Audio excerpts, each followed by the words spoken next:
My name is Jean. I'm sitting in my parked car outside the office, gripping the steering wheel tightly even after the shocking footage on my phone ended. The rage that had consumed me earlier has subsided, leaving behind a cold, deliberate clarity.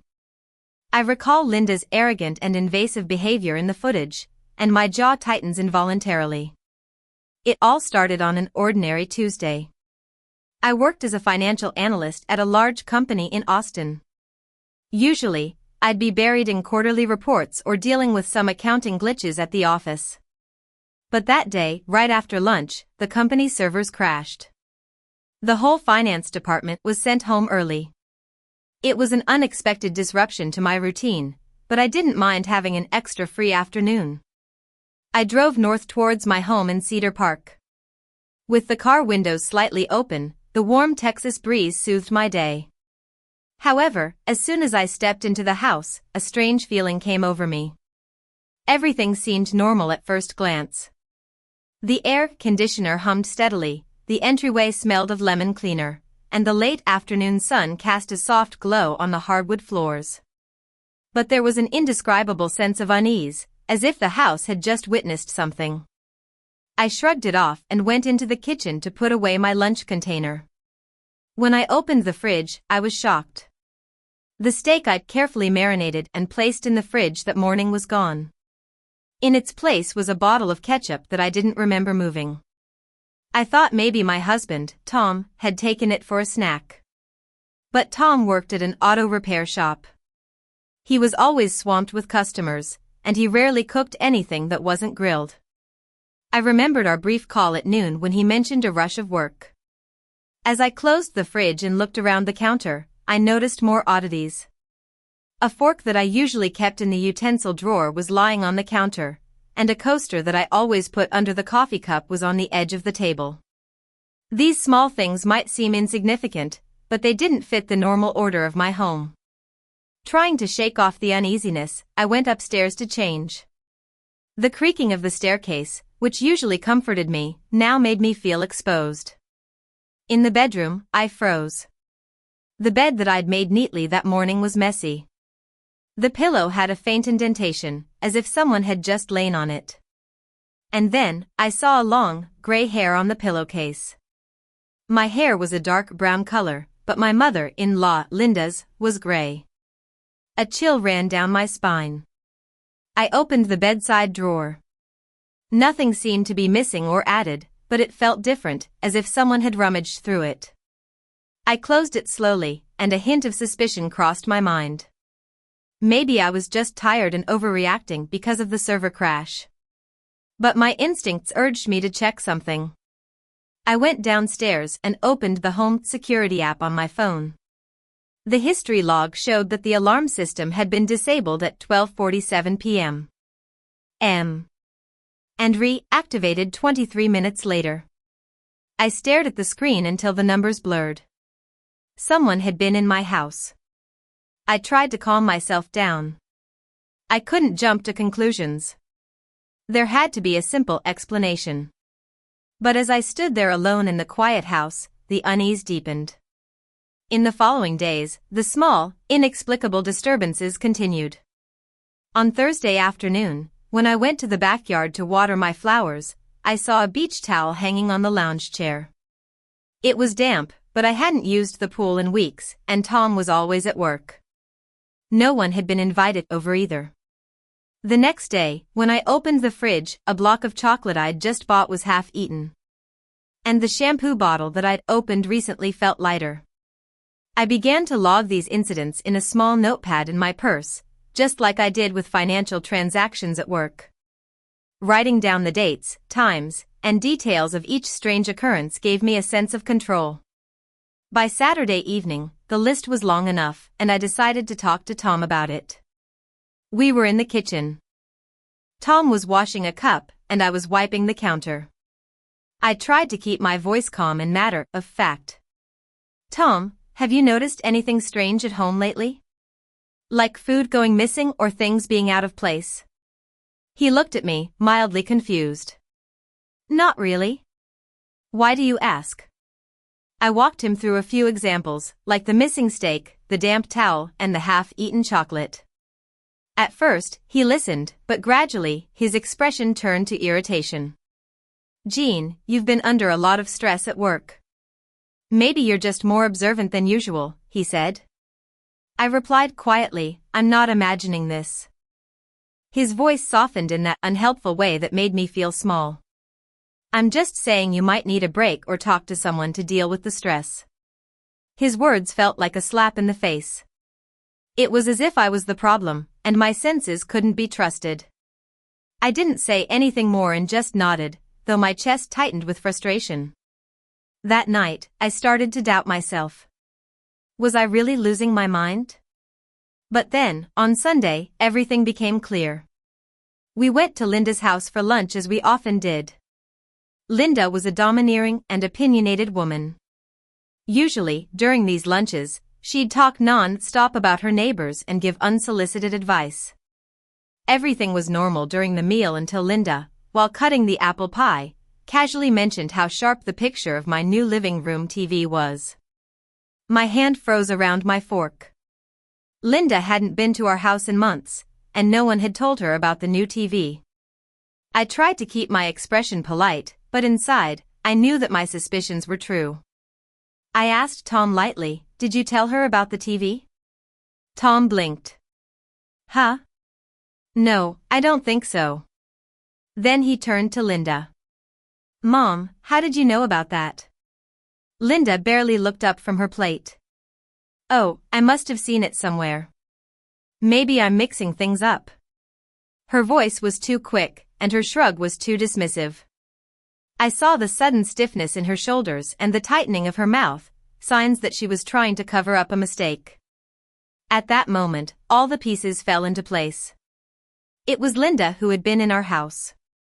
I forced myself to finish the pie, but beneath my calm exterior, a quiet resolve was forming. I no longer needed theories, I needed irrefutable evidence. On Monday morning, I arrived at the office early. I spent the first hour pretending to review vendor statements, but my mind kept going back to Linda's slip-up. Just before lunch, I went to the IT department. I spoke to a young administrator named Ben. I asked him if he knew about home security cameras. Ben was very enthusiastic and recommended a few small, discreet, cloud-based cameras that could be easily installed. I ordered 5 of them that day, using my personal email and card, and asked for the package to be held at the local UPS pickup counter. The next day, while Tom was working a late shift, I brought the cameras home. I waited until it was dark and the neighborhood was quiet. Then I installed the cameras in the living room, kitchen, bedroom, entryway, and backyard. Each camera was motion activated, and the feeds were clear and time-stamped. For the next few days, nothing happened. I checked the camera feeds during lunch, before going to bed, and sometimes in the early morning when I couldn't sleep. Each time, the screens showed still and undisturbed scenes. I started to doubt my decision. Maybe Linda had stopped coming, or maybe I had overreacted.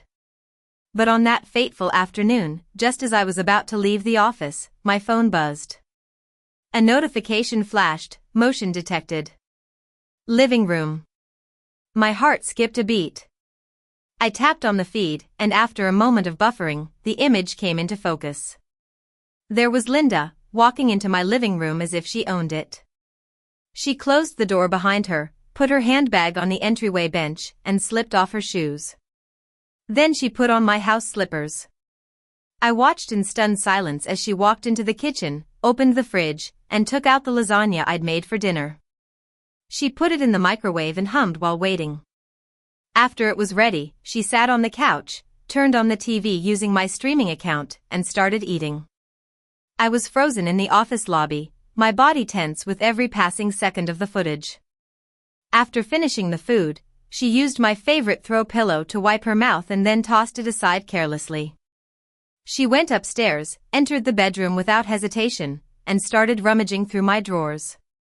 She tried on my jewelry, made faces at herself in the mirror, and even threw away a new piece of lingerie I'd bought. In another clip, she was on the phone in the kitchen, boasting, I have a whole luxury house to myself whenever I want. They're hardly ever home. I was furious. I knew that a direct confrontation would be useless. Linda would twist the story, and Tom, who was always protective of his mother, would side with her. But then, I remembered an incident from years ago. On a 4th of July barbecue, a spider crawled near Linda's feet. She let out a blood-curdling scream and almost fainted. She was terrified of spiders. I decided to come up with a plan. That afternoon, I drove to a pet store far from home. I bought a few fake spiders and a small, realistic-looking plastic snake. I also stopped by a party store and got a whoopee cushion. That night, after Tom fell asleep on the couch while watching an old movie, I slipped into the backyard. I placed the plastic snake near the pool steps and scattered the fake spiders in the bedroom, especially on the bed where Linda usually sat. I put the whoopee cushion under the fitted sheet. The next day, at 2:14 p.m. My phone buzzed again. Linda had entered the house. I watched the live feed from my office. She went through her usual routine, but when she sat on the bed, the whoopee cushion made a loud noise. She jumped up in horror. When she pulled back the comforter and saw the spiders, she let out a deafening scream and bolted out of the room. She then decided to go for a swim in the pool. When she pulled back the pool cover and saw the plastic snake floating near the steps, she shrieked, stumbled backward, and almost fell into the flower pot. She ran out of the house without even grabbing her shoes or purse. Tom came home later that evening. Linda called him right away, yelling hysterically about the spiders and the snake in the house. Tom was confused. I calmly asked him why his mother was in the house without telling us. He couldn't answer. I then showed him the security camera recordings. As he watched Linda's invasive behavior, his face turned pale. When the video ended, he was speechless. I told him firmly, she needs to return the house key. We'll change the alarm code tonight, and there will be no more surprise visits. If she wants to come, she has to call first, and we'll decide together. Tom looked at me, genuinely shaken. I'm so sorry, Jean. I had no idea. I believed him. He then called Linda while I was there. Linda started complaining about the pests in the house, but Tom interrupted her. Mom, we watched the recordings. You had no right to be in our house without permission. Linda snapped, recordings? What recordings? Jean put you up to this, didn't she? Tom didn't back down. Mom, enough. This house belongs to Jean and me. You have to respect our boundaries. Linda was furious. If she gave you children, maybe you'd understand what family means. Tom replied sharply, don't ever say that again. Jean is enough, and our life is enough. You have no right to judge her. For a moment, there was silence on the line. Then Linda's voice came back, wounded and bitter. So, you choose her over your own mother. Tom said calmly, I'm choosing respect and boundaries. We should have had them a long time ago. After the call ended, Tom took my hand. It was the beginning of a new chapter. A month passed without any contact from Linda. The house finally felt like our own again. One quiet Thursday morning, Tom's phone rang. It was Linda. Her voice was softer and more hesitant this time. I shouldn't have said those things. I shouldn't have been in your house without asking. She suggested that maybe we could rebuild our relationship slowly, with clear boundaries. Tom looked at me, silently asking for my opinion. I gave a small nod. I no longer wanted revenge. All I wanted was respect and the ability to enforce it. 6 months later, our lives had changed for the better. Linda only visited when invited and always called in advance. Tom and I grew closer as a couple. The cameras remained in the house, not out of fear, but for peace of mind. One warm evening in early autumn, I sat by the backyard pool, feeling the stillness around me. The home was truly mine again. I had reclaimed my space, my peace, and my boundaries not with anger or chaos, but with clarity, intention, and a quiet strength that I discovered when I needed it most. Sometimes, standing up for oneself doesn't require a fight, it just needs a firm line and the courage to defend it.